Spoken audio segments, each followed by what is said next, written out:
Roger, there is a new push tonight to let parents know that they have the right to have their students opt out of standardized testing. WMTW News 8 political reporter Paul Merrill joins us now live in the studio to explain why this is particularly timely, Paul. Well, David, later this month, Maine students in grades 3 through 8 and in grade 11 will be, for the first time, taking the MEA. That stands for Maine Educational Assessment. It's a test that is supposed to evaluate students on state standards that include the Common Core standards, but some parents are just saying no. Our children are more than test scores. Lewiston mom Karen McClure-Richard describes how her 13-year-old daughter felt after falling short of what Karen calls an unreasonable growth goal on a standardized test.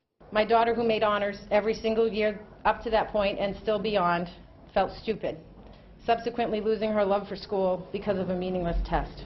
Karen wasn't aware of her right to have her children opt out of standardized tests. I was the president of the PTA, and I did not know how the test is taken. Freeport Democrat Sarah Gideon has proposed a bill that would codify the opt-out option in state law. I don't want to stand here and say that there is no use for any standardized test, but I think that what I hope this bill does is to raise the conversation about how many standardized tests we have and what those tests are actually testing. The MEA is Bill Webster is replacing Lewiston's both school MECAT. superintendent.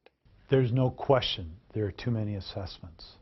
And one of the points I want to make is that the Maine Educational Assessment is the best one that's been developed. Webster is confident that the MEA will test what teachers should be teaching Maine students. He estimates 2% of the parents in his district are opting out, and he's worried that those students are some of Lewiston's high scorers. It's going to make their schools look worse than they really are. My initial reaction... Governor LePage says he's worried that this proposed legislation would hurt Maine students as they pursue higher education opportunities.